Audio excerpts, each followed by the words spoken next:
이 자리에 나와 예배한 우리 모든 성도님들 한 분 한 분이 예수 그리스도의 사랑을 경험하시고 체험하시고 그 사랑의 빚진 자로 깨달으셔서 그 빚을 갚으시면서 주님께 칭찬받는 신자 되시기를 주님의 이름으로 축원합니다. 아멘. 사람은 보는 관점이 다양합니다. 저를 보고 잘생겼다는 분도 있고, 저를 보고 삐쩍 말랐다는 분도 있습니다. 보기 따라 다릅니다. 보기 따라 관점이 다른데 사람의 눈이 다양하기 때문입니다. 내가 어떤 가치관을 가지고 어떤 세계관을 가지고 어떤 안경을 끼고 상대방을 어떻게 바라보냐에 따라서 그 모든 이해가 달라지는 것을 우리 곳곳에서 볼 수가 있습니다. 우리 교회 안에는 새 가족들이 있습니다. 새신자들, 새 가족들이 있는데 이 새 가족, 새신자를 얘기할 때 무슨 의미인지 알지 않습니까? 교회 안에서 새 가족이 왔습니다, 새신자가 왔습니다 라고 얘기하면 무슨 뜻인지 다 아는데 여기에 마음이 꼬이면은 그러면 나는 헌신자가 이렇게 얘기한다고요. 그는 새신자고 나는 헌신자고 사람 차별하나 이렇게 받아들여요. 어떤 시각이 있냐에 따라서 누구를 어떻게 보냐 하는 관점이 다른데 마음이 꼬이면 그렇다는 거예요. 목사를 귀히 여기면은 목사가 실수를 했을 때 아이고 우리 목사님 일 많이 하시더만 또 실수하셨네, 우리가 기도해야겠다, 더 도와드려야겠다 하는 마음이 생기는가 하면 또 꼬운 눈으로 보면은 똑바로 하는 게 하나도 없다 이렇게 얘기하면서 그냥 또 밉게 볼 수 있습니다. 아무튼 사람에 따라서 그 시각이 다양한데 어떤 눈과 어떤 시각으로 보냐에 따라서 다양한 이해와 해석을 가질 수가 있다는 거예요. 정치인들을 볼 때도 그렇지 않습니까? 정치인들을 볼 때에도 어떤 사람의 그 정치가가 있을 때 업적을 높이 평가하는 사람이 있는가 하면 그 사람의 이 과오, 실수, 잘못된 것들만 막 들춰가지고 어떻게든 흠집 잡으려는 사람들이 있다는 거예요. 박정희 대통령을 얘기해도 박정희 대통령의 그 엄청난 경제 발전에 대해서 칭찬하는 사람이 있는가 하면은 그 사람의 군부 독재자, 유신 정권 이것만 기억하고 그 사람이 한국을 다 망쳐놨다 이렇게 얘기하는 사람도 있다는 거예요. 근데 모든 부분에서 공이 있으면 과가 있어요. 공과가 다 있는데 어떤 걸 부각시키냐에 따라서 내가 보는 시각과 관점에 따라서 그 이해가 달라지는 것을 볼 수가 있다는 겁니다. 중요한 건 뭐냐면 동일한 사람인데 내가 뭘 바라보고 어떻게 조명하고 어떻게 안경을 끼고 있냐에 따라서 달라진다는 거고, 근데 여기서 문제가 생기는 게 뭐가 문제냐면 문제는 사람이 보는 그 관점이 100% 옳지 않다는 거예요. 나는 이렇게 보지만 다른 사람은 또 다르게 볼 수 있다는 거예요. 다양성이라는 면에서 내가 100% 진리가 아니라면 그래 다른 사람이 이렇게 이해할 수도 있지 하는 걸 좀 받아들여줘야 되는데 무조건 흑백 논리를 가지고 저 사람은 다 틀렸어 라고 얘기해버리는 인간의 편협함, 이게 문제라는 겁니다. 우리가 뭐가 옳고 뭐가 그런가는 사실 우리 사이에서는 계속 다툼이 될 수 있지만 하나님의 심판대 앞에 갔을 때 그 모든 것이 명명백백하게 다 드러날 겁니다. 우리 그리스도인들은 이걸 알기 때문에 어떤 시각과 관점에서 보자면 성경적 시각에서 보는 거예요. 하나님께서 천지를 어떻게 만드셨고 천지의 순리가 어떤 것이고 결국 우리의 생로병사가 어디로 가고 있는가 하는 이 과정들을 성경적으로 바라볼 때에 내가 겸손해지고 내 고집이 옳은 것이 아니라 하나님 말씀이 옳습니다 하는 그 기준을 가지고 살아갈 수가 있다는 거예요. 사람과 사람이 시각이 달라서 다툰다고 해서 그 둘 다가 틀린 것이 아니라 그 둘 사이에는 분명히 옳은 점은 있습니다. 옳은 점은 있는데 여기든 누구든 어떤 논리든 하나님 없이 따지는 내용들은 거기에 다 오류가 있을 수 있다는 거예요.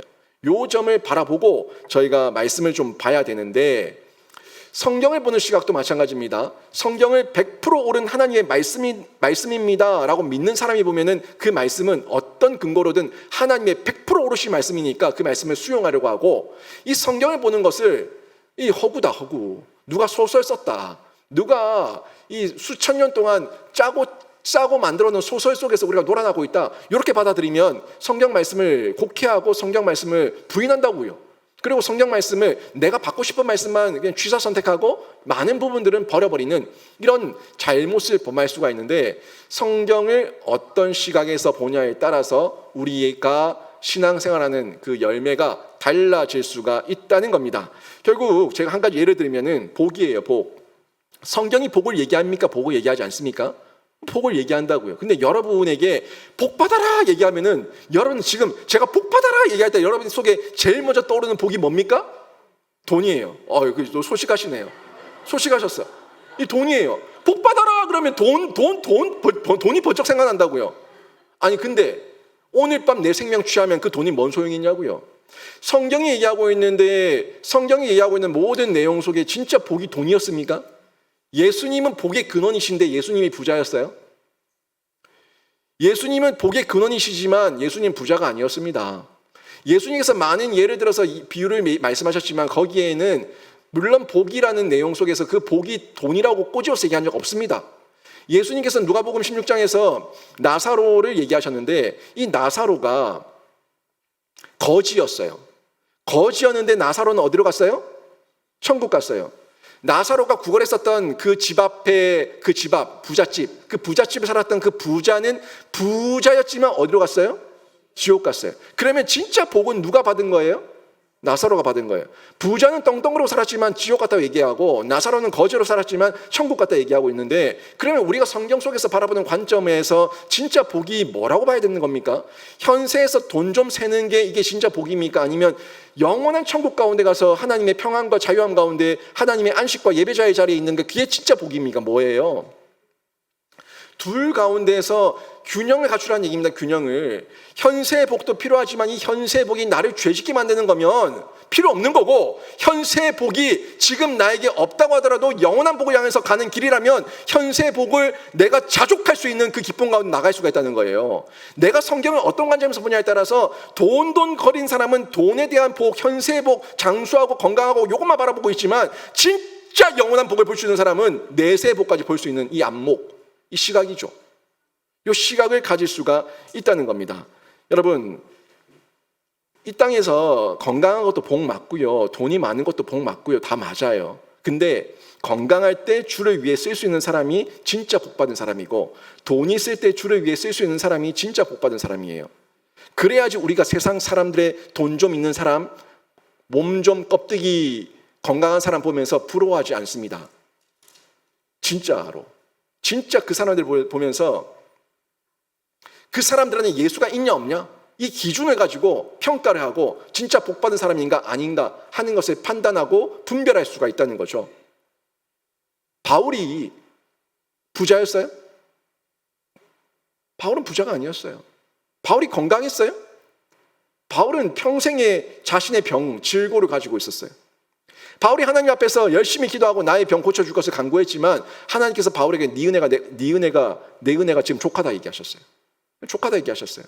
일단 고린도서 12장 7절을 보니까 바울이 나중에 그 모든 질고가 나에게 왜 있는가, 나에게 왜 병이 있는가 하는 것을 깨달은 다음에 스스로 고백하기를 하나님께서 나에게 자고하지 않게 하시려고, 교만하지 않게 하시려고, 나에게 겸손하게 하시려고 나에게 사탄의 가시를 줘서 나에게 병을 주셨다.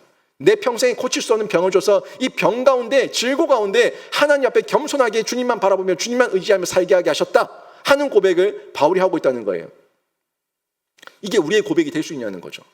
내가 돈이 없다? 복 없는 거예요? 복을 못 받는 게 아니라 나에게 영원한 영생의 복을 주시기 위해서 내가 자고할까 봐, 내가 교만할까 봐 나에게 안 주신 건데 이것도 영원을 보면은 복이라는 겁니다. 나에게 지금 건강에 문제가 있는데 이것도 나에게 교만하게 하실까 봐, 자고하게 하실까 봐 하나님께서 나에게 거두신 하나의 길이라면 하나님의 은혜입니다. 하나님께서 나에게 평생 주님만 바라보며 주님만 의지하며 살게 하시는 하나님의 방법이었습니다 하는 고백을 할 수가 있다는 거죠. 어떤 관점이죠? 지금 둘 다 이 관점이 어떤 관점에서 돈을 보냐, 어떤 관점에서 건강을 보냐에 따라 가지고 이 판단과 평가가 완전히 달라지는 것을 확인할 수가 있다는 겁니다. 여러분, 예수를 믿는 여러분은 여기에 대한 관점을 가지고 여러분이 왜 예수를 믿었는가, 나는 왜 예수를 믿었고 어떻게 예수를 믿었고 나에게 예수 믿게 하신 이후에 이런 상황과 환경을 주는 것은 무엇 때문인가 하는 그 이유와 모든 내용들을 말씀을 통해서 여러분이 관점으로 바라보실 때에 바른 이해를 할 수가 있다는 거죠. 여러분, 원망하십니까? 불평하십니까? 하나님이 한탄스럽습니까? 뭐 때문에 원망하고, 뭐 때문에 한탄하고, 뭐 때문에 그 모든 마음 가운데 이 아픔이 있습니까? 그 관점이 어디서 나온 겁니까? 하나님께로 온 겁니까? 아니면 내 주관적인 관점입니까? 내 감정적인 관점입니까? 한번 여러분이 점검 한번 해보시는데 예수 믿는 사람은요, 이 이해가 달라져야 돼요. 예수를 믿고 난 다음에도 서비스를 많이 받았어요. 누군가의 섬김을 통해 가지고 서비스를 받고 헌신을 받고 사랑을 받아가지고 내가 자라갔어요. 자라가서 나도 중직도 되고 재직도 되고 여러 면에서 나도 교회에서 10년, 20년 신앙생활을 했어요. 그러면 내가 서비스를 받았으면 서비스를 받은 만큼 누군가의 서비스를 해주는 것이 진짜 잘한 사람이죠. 어떻게 평생 살면서 서비스만 받고 갑니까? 내가 부모로부터 서비스를 받아서 섬김을 받아서 내가 장성한 어른이 되었으면은 나도 누군가 섬기서 줄 수 있는 부모가 되어야 되고 누군가에게 헌신을 베풀어 줘야 되는 거예요. 그게 도리예요. 그게 빚을 갚는 거예요. 근데 신앙생활 가운데서도 예수를 믿고 있음에도 불구하고 평생 섬김만 받고 계속해서 섬김 받기만을 원하면서 나중에 중직이 되고 재직이 되고 뭔가 예를 들어서 우리 교회 청소를 해야 된다 이렇게 했을 때 내가 왜 하냐 왜 나한테 그런 의무를 지어주냐 왜 나에게 그런 책임을 주어주냐 나는 싫다 내가 왜 그런 거 해야 되는데 라고 얘기해버리면 그 사람은 잘하지 않는 사람입니다. 누군가로부터 내가 섬김을 받아서 내가 여기까지 왔다면 그 섬김을 받은 만큼 나도 누군가에게 섬겨줄 수 있는 사람이 성숙한 사람이에요. 예수를 믿는 가운데 내가 예수를 믿어서 복을 받는다고 했다면 내가 누군가를 섬겨줄 수 있는 게 복이구나. 내가 복을 많이 받아서 자랐구나. 그래서 나도 이제 누군가를 섬겨줄 수 있고 누군가에게 복을 나눠줄 수 있는 거구나 하는 관점에서 이해할 때에 나에게 주어진 의무와 책임이 기쁨이 되고 감격이 되는 거예요. 하나님, 이 많고 많은 세상 사람들 중에서 나 같은 죄인을 구원하시고 나 같은 사람에게 이 구원의 감격을 허락해 주셔서 저도 누군가를 섬길 수 있다는 것, 이게 너무나 기쁩니다.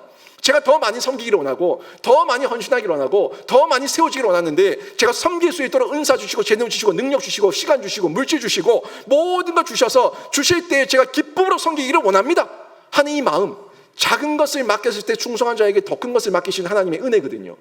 작은 것을 맡겼는데도 이 작은 것 하나에 탐욕을 부리고 그것을 투정 부리고 땅에 묻어두는 자에게는 하나님께서 그것까지 빼앗아 버립니다. 이게 하나님의 법이에요. 하나님의 질서예요.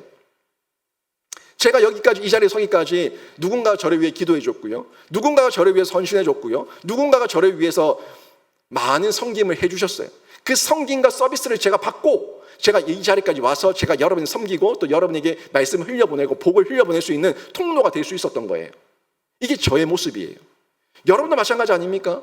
정말 여러분이 복을 받았다면, 복을 받고 예수를 믿어서 기쁨과 감격이 있다면 그 다음에는 나눠줄 수 있는, 내가 빚을 받았으니까 빚을 받았으니까 빚을 졌으니까 이제 이 빚을 갚을 수 있기를 원합니다.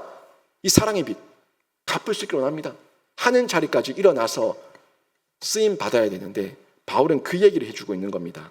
바울은요, 사랑을 결국 바로 아는가 모르는가에 따라서 그 결과가 명백하게 달라진다는 것을 전달해주고 있는데 내 안에, 바울 안에, 자기 안에 뭐가 있다는 거예요? 예수의 사랑이 있다는 것을 자신의 선교 사역을 통해서, 자신의 글을 통해서, 자신의 실천을 통해서 실제로 보여주고 있어요.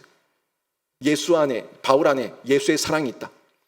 바울, 내 자신 안에 예수의 사랑이 있다. 이게 기준이고 이 사랑만 있으면 누구든지 빚 갚을 수 있고 섬겨줄 수 있고 헌신할 수 있다 하는 내용을 바울이 보여주고 있는 겁니다. 여러분, 오늘 본문에서 바울이 자신을 빚진 자로 얘기하고 있는데 저도 빚진 자입니다. 예수의 사랑에 빚진 자고요. 여기 앉아 계신 분들 중에 예수의 사랑에 빚지지 않은 사람 아무도 없어요. 다 빚진 자예요. 다 빚진 자인데 이걸 어떻게 갚을 거냐, 이게 중요한 거예요. 제가 오늘 6가지를 얘기할 거예요.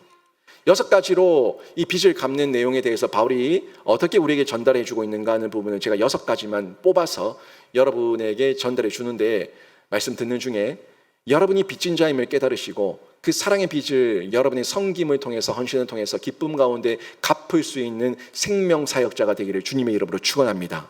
먼저 갚을 때 일상 중에 갚으세요. 일상 중에 여러분 특별한 날을 정하고 화려한 드레스를 입고 샴페인 잔을 기울이면서 이렇게 폼 잡으면서 빚 갚는 게 아니에요. 빚을 갚는 건 우리 일상이에요. 일상. 우리 일상 가운데 누군가에게 섬겨줄 수, 헌신할 수 있는 그 기회들이 얼마나 많이 주어지고 있는데 그 일상에서 빚을 갚을 수 있는 용기, 지혜, 그리고 담대함, 사랑, 이 모든 면들이 준비되어 있어야 된다는 겁니다. 지금 다 바울이 자신이 빚진 자임을 고백했잖아요. 근데 깨달은 것 중에 하나가 자기가 왜 빚진 자인가를 깨달은 것이 첫 번째 사건이 이거죠. 다메섹 도상 사건이에요. 본인이 대제사장의 공문을 가지고 예수 믿는 사람들을 붙잡아서 포박하기 위해 가지고 여러 사람들과 함께 다메섹을 향해 가고 있었습니다. 다메섹을 향해 가는 도중에 그 길에서 많은 사람이 있었지만 예수의 빛이 비춰졌고 바울이 눈이 멀게 됐고 예수의 음성을 듣게 되었어요. 다메섹 도상으로 가는 길에는 유대인들 가운데에서 예수 믿는 사람들을 포박하기 위해서 군대도 같이 가고 있었고 많은 수행원들이 있었습니다. 그런데도 불구하고 그 많은 사람들 중에서 예수의 빛을 보고 예수의 음성을 듣고 자신의 눈이 먼 사람은 바울밖에 없다는 거예요. 아주 특별한 은혜였습니다. 아주 특별한 은혜였습니다. 왜 바울에게만 임했을까요? 이 세상에 많고 많은 세상 사람들이 있는데 그 세상 사람들 중에서 특별하게 여러분만 예수를 믿게 된 것, 이게 다메섹 도상 아닙니까? 정말 이 사건이 나에게 내 평생의 다메섹 도상이라고 믿어져 버리고 내가 예수의 음성을 듣고 예수의 빛을 보고 예수를 경험해 버리면 여러분이 이 세상에서 사울의 모습을 버리고 바울이 될 수 있다는 겁니다. 우리의 모습이에요. 우리의 신앙의 모습이에요. 다메섹 도상에서 그 많고 많은 사람들 중에서 나를 만났다는 이 믿음, 이 확신, 이 체험, 요것이 있을 때 바울은요 자신이 사랑의 빚진 자라는 것을 고백하게 된 거예요. 결국 나를 부르신 그 예수는 사랑이었거든요. 14절 말씀 볼까요? 14절 보니까 이렇게 고백합니다. 헬라인이나 야만인이나 지혜 있는 자나 어리석은 자에게 다 내가 빚진 자라. 아멘. 빚진 자로 얘기하죠.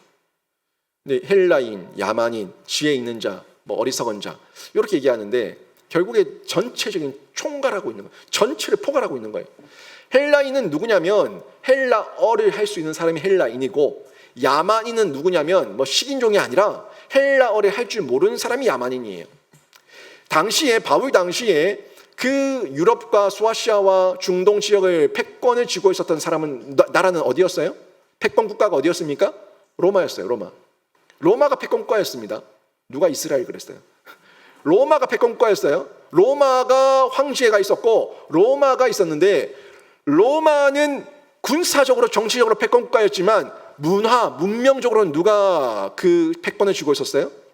헬라가 쥐고 있었어요. 헬라는 그리스. 알렉산더가 로마 전에 큰 대제국을 이루지 않았습니까? 그때 알렉산더가 가는 곳곳마다 점령지마다 헬라의 뛰어난 문명을 전하기 위해서 그곳에 학교를 세웠습니다. 헬라어를 가르쳤어요. 그래서 로마의 공용, 로마의 국가, 자기 언어는 라틴어예요. 라틴어가 로마의 언어인데 헬라의 언어를 공용으로 쓰고 있었다는 것은 그 문명과 문화의 패권을 아직까지 헬라가 여전히 쥐고 있었다는 겁니다. 이거를 로마 스스로가 인정하고 있었어요. 그래서 로마도 자연스럽게 그 헬라 언어를 쓰고 있었고 헬라어를 공용으로 쓰고 있는 것을 인정하고 있었습니다. 그런데 헬라어를 쓰는 사람은 헬라인이고 헬라어를 쓰지 않는 사람은 야만인, 그리고 지혜 없는 자, 어리석은 자, 그리고 헬라어를 쓰면 지혜 있는 자 이렇게 보고 있었는데 그 어떤 사람이든 헬라어를 쓰든 안 쓰든 누구든 아무튼 그 모든 인류에 있는 모든 사람들에게 내가 빚진 자라. 왜? 자기가 예수 그리스도께 그 사랑을 입었고 그 사랑을 나누라고 부름받았으니까 내가 나누기 전까지는 내가 빚진 자다 하는 이 고백을 바울이 하고 있다는 겁니다.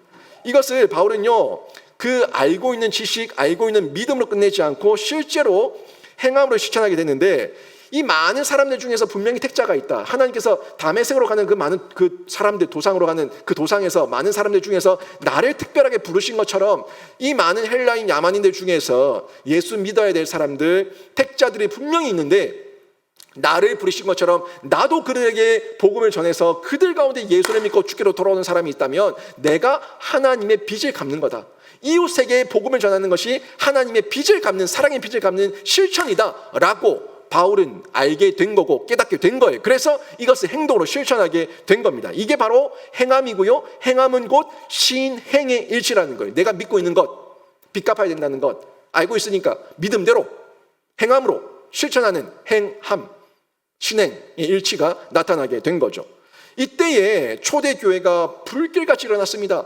아는 것과 믿는 것과 행함이 일치가 될 때 불길같이 일어나는 복음의 확산이 있었던 것을 저희가 초대교회 역사를 통해서 볼 수가 있는데, 왜 한국교회가 지금 지체하고 있습니까? 왜 한국교회가 이렇게 정체하고 있습니까?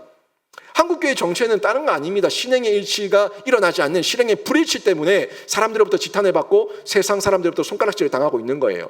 한국교회에 불같이 일어났던 그 초대교회, 한국 초대교회 역사도 마찬가지입니다. 많은 분들의 신행의 일치가 있었기 때문에, 그들의 헌신과 성의가 수고가 있었기 때문에 한국 국민들이 예수 앞에 돌아왔고 예수를 믿게 되었고 교회에 와서 함께 공동체를 이루게 된 거예요. 근데 지금 정체되고 있는 거는 사람 수는 많은데 일치가 되지 않아. 행함이 없다는 거예요. 많게는 한국교회 성도 1000만이라 얘기하고, 그래도 작아도 800만이다 라고 얘기하고 있지만 1000만 800만이면 뭐합니까? 5명 중에 1명, 6명 중에 1명은 뭐합니까? 아무리 많아도 신행의 일치가 되지 않고 알고 믿은 대로 행동하지 않으니까 사람들에게 빚을 갚지도 못하고 열매 맺는 생명력을 전달하지도 못하는 아픔 가운데 있게 되는데, 결국에는 사랑을 실천해서 갚으려고 하는 내 마음의 인색함, 갚아야 되는데 갚지 않으려고 하는 인색함, 이게 앞장서니까 문제가 되고 하나님의 영광이 나타나지 않는다는 거예요. 이런 빚 못 갚아요. 진짜 내가 빚진 자라는 거 안다면 빚진 자답게 빚을 갚기 위해서 계획을 세우고 마음을 다해서 실천을 하고 흘려보내고 나눌 수 있는 이런 도전이 있어야 된다는 겁니다. 8절 말씀 보실까요? 8절 보시면 이런 말씀 나옵니다. 먼저 내가 예수 그리스도로 말미암아 너희 모든 일상에 관하여 내 하나님께 감사함은 너희 믿음이 온 세상에 전파됨이라. 아멘. 이 온 세상에 전파된다고 얘기하고 있어요.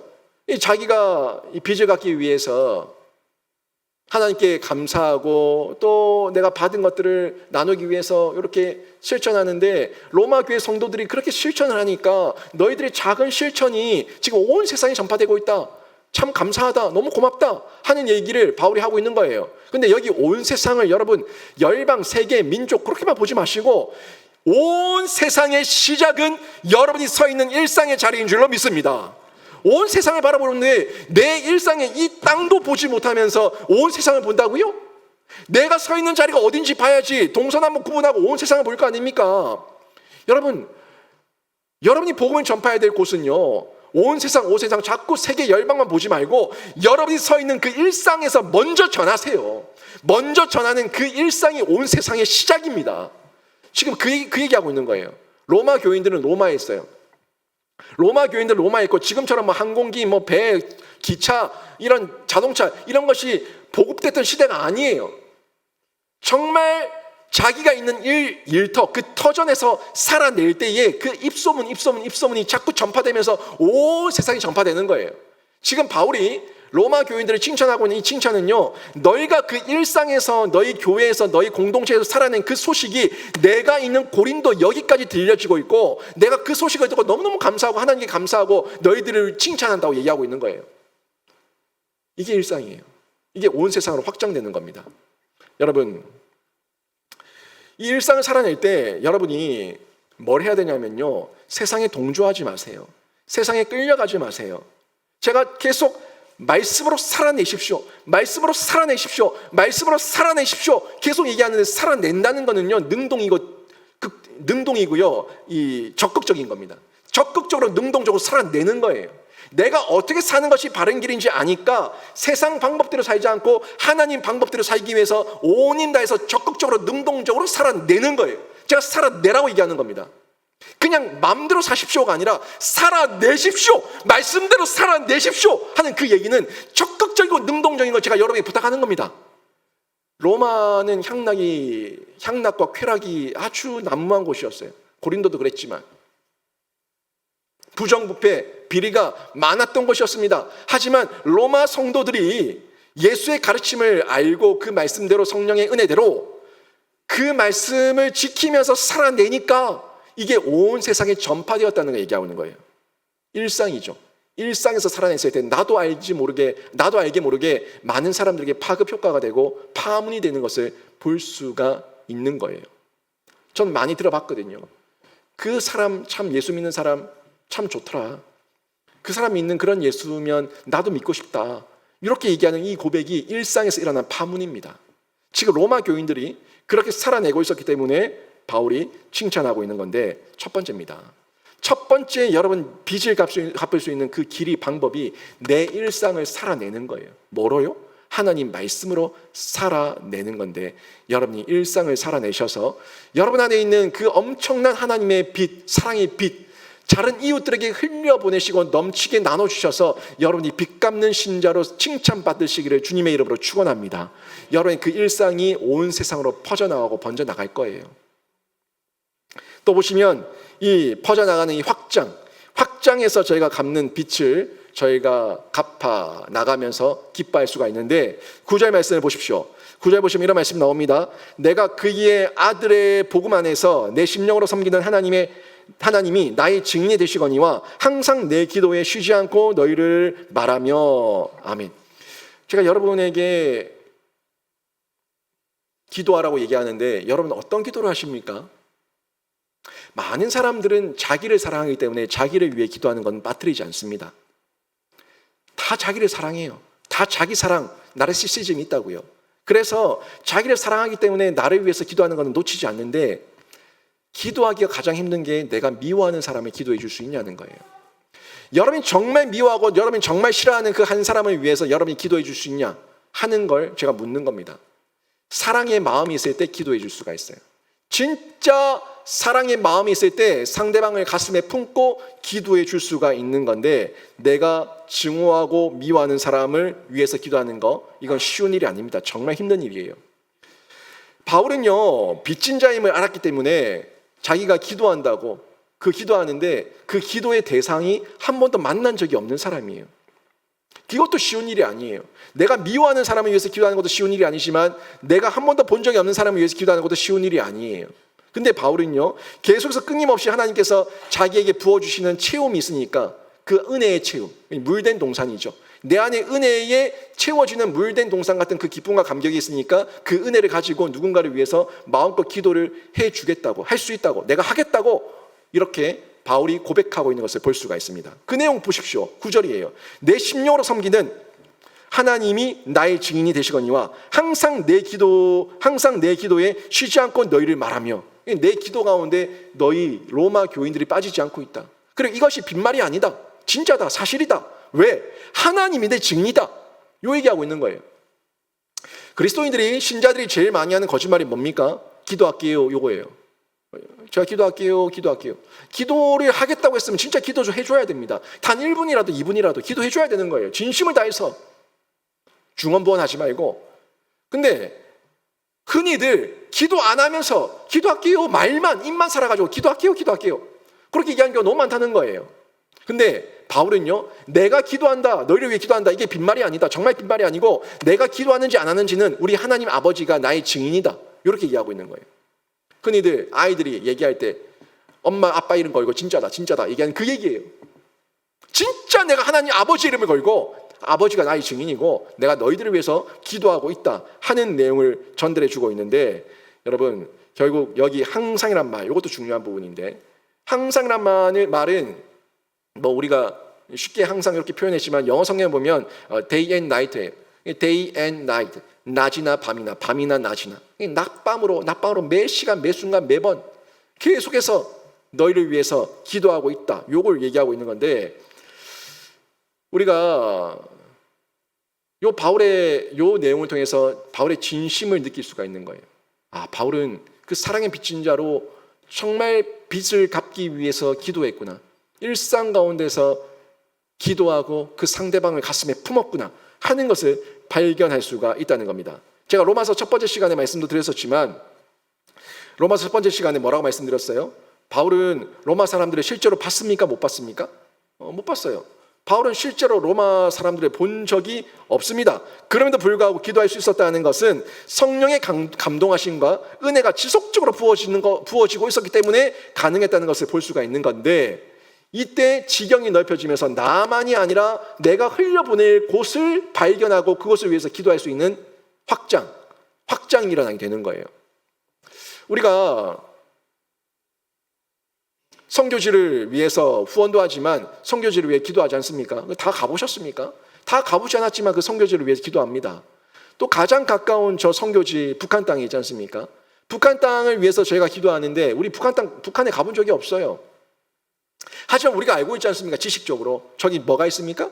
지하교회가 있다고요. 아직까지 목숨 걸고 신앙을 지키고 있는 그 북한 지하교회 신자들이 있단 말이에요. 그래서 그들을 위해 가지고 저희가 기도하는데 이게 확장입니다. 확장. 가보진 않았지만 본 적도 없지만 우리 마음 가운데 하나님의 마음이 부어지고 은혜가 부어지고 능력이 부어졌을 때 우리 나라는 울타리를 넘어서서 다른 사람들을 위해 기도하게 되고 또 내가 미워하는 사람들까지 기도해 줄 수 있는 기도의 지경, 확장, 파문, 이 능력이 나타나는 것이 빚진 자가 빚을 갚을 때 나타나는 실천이라는 겁니다.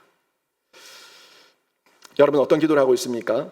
정말 우리 안에 진심 어린 사랑이 있는 예수의 사랑에 있는 기도가 있다면 그 빚진 자의 심정이 있다면 국경 없는 기도를 할 수가 있고요. 또 이해관계를 넘어선 기도를 할 수가 있는데 저는 여러분이 기도하는 그 지경이 계속해서 확장되면서 하나님의 사랑으로 정말 빚진 자로 그 빚을 갚을 수 있는 능력이 드러나고 흘러가기를 주님의 이름으로 축원합니다.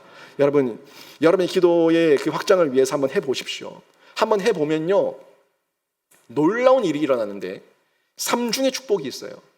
첫 번째는 내가 상대방, 내가 미워하는 사람, 내가 싫어하는 사람, 상대를 위해서 기도할 때에 내가 진짜 진심으로 기도해서 기도가 그 사람에게 응하면은 내가 기도한 것이 응하면은 내 기도에 응답이 되고요.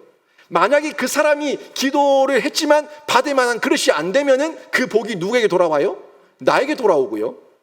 그리고 나에게 돌아오는 가운데 우리가 그 사람이 불쌍히 여겨지고 긍휼히 여겨지고 또 그 사람을 가슴에 품게 되고 또 기도하는 가운데 내 죄가 드러나니까 내 죄도 보이니까 기도하는 사람은 나 자신의 죄가 보이거든요. 내 죄가 보이니까 나의 죄를 발견해서 더 정결해지고 성결해지고 거룩해지는 그 은혜를 2중 3중으로 누리게 되는 거예요. 여러분 저에게 이것 주세요 저것 주세요 돈 주세요 뭐 주세요 막 할 때 그 여러분이 받고 싶은 모든 복을 여러분이 가장 싫어하는 사람에게 쏟아 부으시면서 기도하시는 은혜가 있기를 주님의 이름으로 축원합니다. 그러면 여러분이 복 받는다고요. 기도에 응답이 있으면 감격이고 감동이고 그 복이 그 사람에게 갈 수 없으면 나에게 오니까 더 큰 은혜고. 여러분 기도하세요. 나만 위해 기도하지 말고 서로 상대방을 위해서 기도해지는 그런 운동이 일어나야 돼. 그런 운동이 일어날 때 하나님이 기뻐하시고 나는 빚을 갚고 또 내 가운데 위로받고 격려받고 하나님의 놀라운 사랑이 나에게 부어지는 그런 기쁨과 감격이 있게 되는데 종시 그릇, 이 간장 그릇, 요만한 종시 그릇, 요 종시 그릇으로 나를 위해서 기도하는 그 기도 그만하시고 좀 넓은 대접으로 사발로 대야로 넓게 품으시면서 여러분이 많은 이웃들을 가슴에 품고 기도하는 기도의 지경이 확장이 일어나기를 다시 한 번 더 주님의 이름으로 축원합니다. 10절도 보십시오. 10절 보시면 이런 말씀이 나오는데 어떻게 하든지 이제 하나님 뜻 안에서 너희에게로 나아갈 좋은 길 얻기를 구하노라. 아멘. 기도의 확장이 일어나니까 보지 않고 기도했고요. 한 번도 본 적 없는데 기도했고요. 또 그 사람이 미운데도 기도했어요.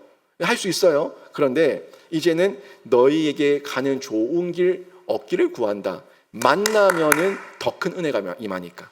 실제로 만나면은 더 크게 그들을 가슴에 품고 이해하면서 기도해 줄 수가 있는데 이게 뭐냐면요. 결국 사람을 만나서 그 사람을 만나기 위해서 그 사람이 처한 상황으로 내려가는 거예요. 상대방의 자리까지, 상대방의 수준까지 내려가는 거예요. 요걸 지금 얘기하고 있는 겁니다. 그 사람이 처한 상황으로 내려가는 것이 필요하다. 요 부분을 말씀해 주고 있는데 예수님께서 우리를 사랑하실 때 예수님은 우리의 수준까지 낮아지셨어요. 성육신이에요. 낮아지셔서 우리와 눈을 맞추시고 우리를 위해서 사랑하셔서 낮아지시고 내려오시는 성육신, 예수 그리스도의 비하, 낮아지심, 이 은혜가 우리에게 주어졌다고요. 그 은혜 때문에 우리는 그 사랑을 체험했습니다. 낮춰주는 것은 사랑이에요. 그 사람을 끌어올려주는 것도 사랑이에요. 근데 먼저 끌어올리기 위해서는 그 사람의 상황을 이해하기 위해서 먼저 낮춰주는 은혜가 필요한 거예요. 여러분이 자녀를 키우면서 여러분이 자녀를 이해하기 위해서는 자녀의 눈높이로 내려가야 돼요. 내려가서 그 아이의 눈으로 봐야 돼요. 그 아이의 눈으로 보일 때에 그 아이를 이해하고 그 아이의 눈높이를 조금 더 끌어올려 주면서 조금 더 그 지경을 확장시켜 줄 수가 있던 거죠. 마찬가지예요. 여러분, 바울도요, 다메섹 도상에서 그 예수의 비하, 그 다메섹 도상에서 자기에게 찾아와 주신 예수, 나에게 낮춰주시고 맞춰주신 예수 그리스도를 체험하니까, 그러니까 그 사랑을 깨달아서 나도 찾아가야겠다. 예수께서 나를 찾아오신 것처럼 나도 헬라인은 야만인이든 내가 빚진 자니까 찾아가서 그들에게 예수를 전해야겠다. 이렇게 결단하고 선교 사역에 뛰어들어서 사명을 감당하게 된 겁니다. 실제 바울은 로마서 글로 쓰는 거 거기로 끝내지 않았습니다. 말로 하는 거로 끝내지 않았습니다. 말했으면 실천해야 되고 글로 썼으면 실천해야 되는 거예요. 예수님도 말하고 끝내지 않으셨고, 예수님도 말씀하신 이후에 실천하셨고, 바울도 말하고 실천하고 글로 쓰고 실천했어요. 그게 신행일치 아닙니까? 이런 삶을 사는 중에 끝까지 로마에 가기 위해서 여러 차례 시도했습니다. 내가 로마에 가야겠다. 로마에 가야겠다. 로마에 가야 하리라. 로마에 가야 하리라. 그런데 가고자 할 때마다 계속해서 막히고, 계속해서 방해와 계속해서 어려움이 있어가지고 계속해서 그 길이 막혔어요. 막히면은 아이고 안 갈란다. 너무 힘들다. 보통 요게 인간들의 마음인데, 사명이 있으니까 내가 빚진 자이기 때문에 빚을 갚기 위해서 나는 가야 된다 하는 이 사명 가지고 끝까지 가고자 노력한 거예요. 그래서 끝까지 가고자 했던 그 마지막이 어떤 방법이었습니까? 내가 가이사 앞에 서야 되리라. 내가 죄수의 신분이 되어서 로마 시민권을 활용해서 내가 가이사 앞에 서기 위해서, 로마에 가기 위해서 내가 죄수가 되리라. 여기까지 간 거예요. 스스로 자발적인 죄수, 자발적인 낮아짐, 자발적인 헌신을 통해 가지고 로마에 가서 그 자택 감금되어 있는 중에 그 로마 성도들을 만나 가지고 예수의 복음을 전하기 위해서 거기까지 가는 헌신과 수고를 했던 것, 내려간 거예요. 이게 바울의 모습입니다. 사랑 없으면 그 짓 하겠습니까? 사랑 없으면 그 사역 감당하겠습니까? 사랑이 있으니까 낮아지고 헌신하면서 거기까지 가서 낮아져서 그들에게 예수의 복음과 신령한 은사를 나눠줄 수가 있었다는 겁니다. 여러분, 이런 은혜가 있을 때 우리가 빚을 갚고 예수 그리스도께 칭찬받을 수가 있는데, 바울은 이렇게 자신의 모습을 늘 확인하면서 끝까지 사명 감당하기 위해서 최선과 수고를 다했다는 겁니다. 이 말씀을 저희들에게 적용하면 어떻게 적용할 수가 있겠습니까? 여러분 낮아지고 있습니까? 무조건 내 수준에 맞춰라. 무조건 그 사람의 상황도 이해하지 않고, 처한 환경도 이해하지 않고, 무조건 비난, 무조건 비판, 무조건 정죄, 이런 모습이 있다면 전혀 자라지 못한 사람이고 자기가 빚진 자라는 것을 깨닫지 못한 사람이에요. 적용 한번 해보세요. 여러분 일상에서 여러분이 적용해서 여러분이 낮출 수 있고 맞출 수 있는 그 내용이 뭐가 있을까요? 여러분 자녀의 자리에서 한번 생각해 보십시오. 여러분이 아내의 자리에서 생각해 보시고, 여러분이 남편의 자리에서 한번 생각해 보십시오. 아유, 우리 아이가 얼마나 힘들까? 아이고, 우리 남편이 얼마나 고생할까? 아유, 우리 아내가 얼마나 수고할까? 이 남편의 자리, 아내의 자리를 스스로 낮아져서 그 자리에서 생각 한번 해보라고요. 나는 절대 안 해. 나는 그렇게 안 해. 아니, 당연히 안 하지만 저 사람은 왜 저러고 있는가 한번 이해하기 위해서라도 낮춰볼 수 있지 않습니까? 사랑하면 낮춰줘 볼 수 있지 않습니까? 그거예요. 내가 낮춰줘 봤을 때에 저 사람이 저렇게 힘들었구나, 저래서 어려웠구나 하는 걸 생각할 수 있는 거예요. 저를 이해하고 싶으시면 한 달만 설교해 보십시오. 그럼 이해가 될 겁니다. 저를 이해하고 싶으시면 저랑 임무교대 하시자고요. 임무교대에서 여러분이 한 달만 교회를 이끌어 보세요. 제 마음을 이해할 겁니다. 서로가 모두 그 자리가 있어요. 제가 성도를 이해하기 위해서 성도의 자리에서 생각해야 되고요. 제가 여러분을 이해하기 위해서 여러분 자리에서 생각하는 것처럼 여러분도 저를 이해하기 위해서 제 자리에서, 또 여러분도 남편의 자리, 아내의 자리, 또 자녀의 자리에서 생각해 볼 때에 그들에게 내가 어떻게 섬겨줄 수 있는가, 내가 이 사람들에게 뭘 해줄 수 있는가 하는 면을 생각해 보고 실천할 수가 있는 거예요. 이웃과 교우도 마찬가지죠. 그 자리로 낮아져야 돼요. 신앙이 10년, 20년 모태로부터 오랜 시간 예수 믿은 사람들은 초신자, 새가족들의 모습을 보면 이해가 안 되고 정죄하기 바쁠 겁니다. 그런데 그 사람들이 왜 그런가를 생각해 보게 되면 나중에는 이해하고 좀 이 사람들의 수준에서 맞춰져서 이해를 하고 대화를 나누고 거기서 멈추지 않고 이젠 끌어올려 주기 위해서, 그 사람들을 끌어올려 주기 위해서 수고를 하게 되겠죠. 여러분, 우리 모두 빚진 자입니다. 이 빚을 확장해서 갚는 은혜, 확장해서 갚는 은혜, 우리가 낮춰줘야 돼요.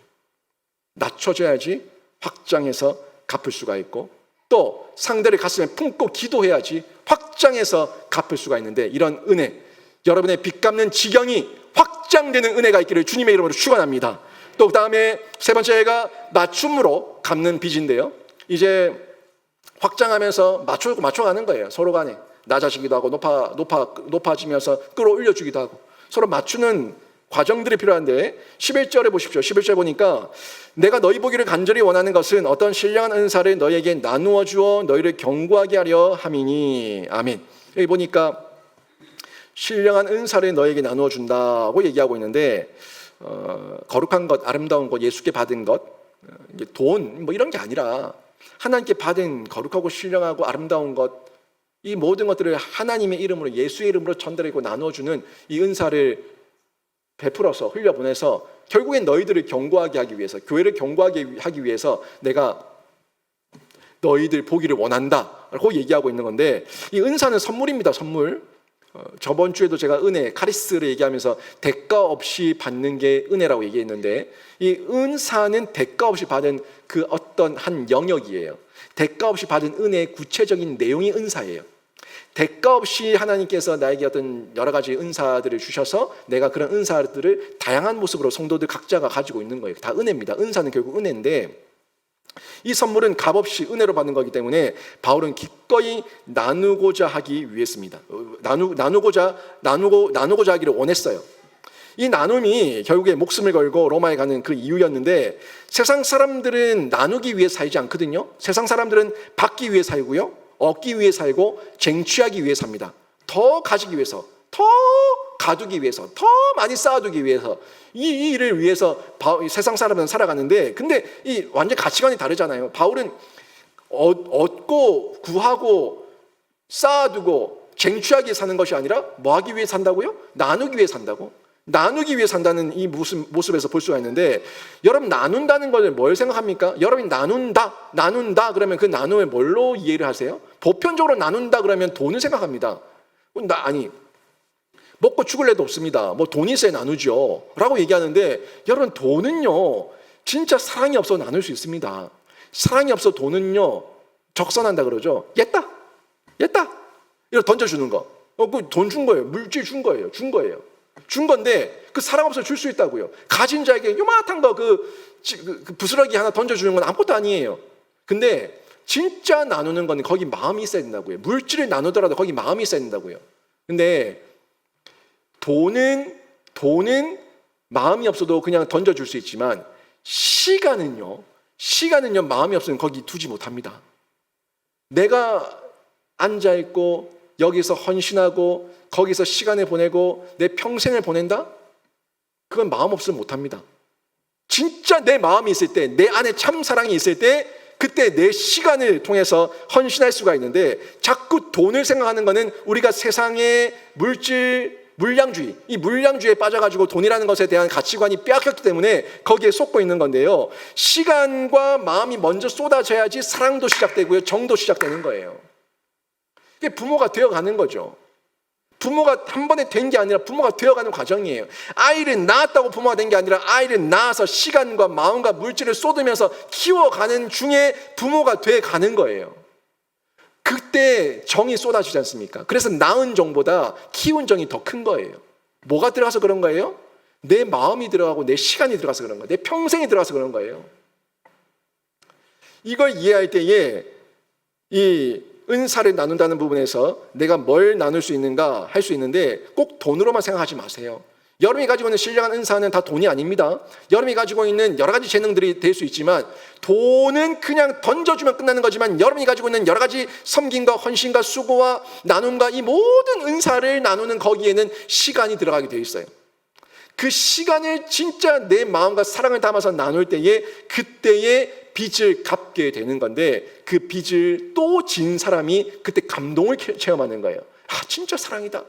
이 사람이 정말 나를 사랑하는구나 하는 걸 체험하고, 그 사랑에 감동해서 나도 누군가를 섬겨야겠다, 나도 누군가에게 헌신해야겠다 하는 이런 자발적인 반응이 나타나게 된다는 겁니다. 그러면 그 시간이 가면 갈수록 상대를 더 깊이 이해하게 되고 더 많이 알게 되고 이 깊이와 너비와 높이와 이 너비가 달라져요. 달라져서 진심으로 하나님의 사랑을 전수할 수가 있게 되는 거죠. 12절도 보십시오. 12절 보시면 이런 말씀이 나옵니다. 이는 곧 내가 너희 가운데서 너희와 나의 믿음으로 말미암아 피차 안위함을 얻으려 함이라. 아멘. 여기 보니까 나의 믿음으로, 믿음, 나의 신앙, 나의 아는 것, 나의 소유한 것, 이게 진짜면 요게 이걸 통해 가지고 서로 간에 위로가 있어야 된다는 거예요. 안위는 위로입니다. 어려운 용어로 되어 있지만 안위한다는 건 피차 간에 서로 간에 서로에게 위로가 되고 서로에게 격려가 된다는 거예요. 제가 여러분에게 위로가 되고 여러분이 저에게 위로가 되고 서로가 위로가 되는 거죠. 이 위로가 되는 수준까지 상대방의 수준을 올려줘야 된다는 거예요. 근데 내가 위로를 받기 위해서는요, 누군가의 수준이 배워야지만 어떤 상대방의 그 수준보다 높아야지만 위로를 줄 수가 있고, 또 내가 피차 위로를 받기 위해서는 상대방의 수준도 높아져야지만 내가 위로를 받을 수가 있는 거예요. 이 부분을 좀 여러분이 이해를 하셔야 되는데, 아이를 위하기 위해서 눈높이를 낮춘다고 얘기하지 않습니까? 근데 진짜 나눔은 낮춰주고 끝내면 안 되고, 낮춰준 다음에 그 사람을 높여줄 수 있어야 돼요. 보편적으로 생각할 때 좀 나은 사람이 상대방을 위로하죠. 좀 더 평안한 사람이 상대방을 위로하죠. 좀 더 생활이 좀 괜찮다는 사람이 상대방을 위로하죠. 그 수준이에요, 수준. 낮춰줬으면 낮춰준 다음에 위로만 해주고 끝내지 말고, 이제는 이 사람을 높여서 나와 대등한 위치로, 또 나보다 더 높여서 이 사람이 또 나를 위로해 줄 수 있는 위치로 높여줄 수 있는 피차 위로, 피차 안위함이 될 수 있도록 세워주는, 여기까지 가는 게 진짜 빚을 갚는 거죠. 아니, 나눠주는데 여러분이 누군가에 나눠줬어요? 나눠줬는데 그 사람이 평생 10년, 20년, 30년 평생 그 모양 그 꼴로 있어요. 그러면 여러분은 계속 나눠줘야 되는 거예요. 그럼 여러분은 위로만 줬지 위로를 받을 수가 없어요. 왜? 그 사람 그 모양의 그 상황 그 처지가 나보다 한참 못한데 어떻게 그 사람에게 위로를 받으려고 내가 기댈 수가 있겠습니까? 내가 준 위로를 이 사람이 받아서 성장해야지 나도 이 사람한테 위로를 받을 거 아니에요. 그게 피차 안위함입니다. 피차 위로함이에요. 무슨 말인지 이해되십니까? 여러분이 자녀를 키울 때 이 아이가 자라서 성장하고 장성한 분량까지 자라가야지, 여러분이 어린 되었을 때 그 아이를 통해서 여러분이 장성한 아이가 되었을 때, 자녀가 되었을 때 여러분이 노인이 되면은 위로를 받을 수가 있는 거예요. 근데 그 아이가 평생 초등학생이야, 평생 유아야, 평생 5살이야. 그럼 여러분이 위로를 받을 수 있어요? 못 받아요. 그 얘기하는 겁니다. 결국 진짜 사랑의 생명력으로 사랑을 나누고 사랑을 흘려보내고 빚을 갚았다면 그 생명력이 자라나서 열매가 돼야 된다 하는 말씀을 전달해주고 있는 거죠. 많은 사람들이 여기서 실수합니다. 낙인 찍어버려요. 저 사람은 안 돼. 저 사람은 그냥 내가 위로해줘야 돼. 저 사람은 그냥 내가 뭐 있는 대로 좀 나눠주고 격려해주고 그냥 저러고 있어야 돼 라고 생각하면서 낙인 찍는 게 굉장히 무서운 거예요. 거기서 멈추지 마세요. 키워야 돼요. 제가 목사가 여러분을 볼 때에 우리 영생이는 안 돼. 그냥 내가 그냥 나눠주는 말씀만 먹고 그냥 뭐 대충 뭐 이렇게 있다가 뭐 천국 가는 거지 뭐. 이렇게 생각하면요, 누가 손해인 줄 아세요? 제가 손해예요. 제가 여러분에게 전혀 위로를 받지 못합니다. 여러분이 위로를 받을지 모르겠지만 저는 위로를 받지 못하고, 또 결국 여러분도 잘하지 못하기 때문에 제가 가장 큰 손해고, 여러분도 함께 거기서 머물러서 고이게 되는 거예요. 자라야 돼요. 자라야지만 우리 안에 진정한 사랑과 피차 안위함을 통해 가지고 참된 위로를 경험할 수가 있는데, 그래서 성경은 그리스도의 장성한 분량까지 자라갈 것을 얘기하고 커나가고 성장할 것을 요청하고 있는 거예요. 그리고 바울도 피차 안위함, 피차 위로라는 얘기를 통해서 분명히 뭘 얘기하고 있어요? 나도 당신들을 통해서 위로받고 싶습니다 하는 마음을 전달하고 있는 것을 확인할 수가 있다는 거예요. 13절 보십시오. 형제들아, 내가 여러 번 너희에게 가고자 한 것을 너희가 모르기를 원하지 아니하노니 이는 너희 중에서도 다른 이방인 중에서와 같이 열매를 맺게 하려 함이로되 지금까지 길이 막혔도다. 아멘. 여기 보니까 바울이 로마 성도들에게 가는 목표를 전달해 주고 있어요. 너희 중에서도 다른 이방인 중에서와 같이 열매를 맺게 하려 함이로되, 내가 가고자 하는 것이, 내가 너에게 가고자 하는 것이 너희도 다른 이방인들과 같이 좀 열매 맺기를 원한다, 이 얘기인데, 이 열매는 딴 게 아닙니다. 다른 것이 아니라 자라가서 그리스도의 은혜의 보좌 앞에 나아가서 그 신자로서의 특권에 누리는 자리예요. 특권에 누리는 자리까지 지금 나아가서 누리게 하는 이 열매를 내가 보기를 원한다 하는 메시지를 바울이 전달해 주고 있는데, 제가 히브리서 4장 말씀을 통해서 여러 번 여러분에게 도전했지만, 계속 금요기도회마다 말씀을 함께 읽고 나누고 있지만, 우리가 긍휼하심을 받고 때를 따라 돕는 은혜를 얻기 위하여 은혜의 보좌 앞에 담대히 나아가는 것, 이게 특권이에요.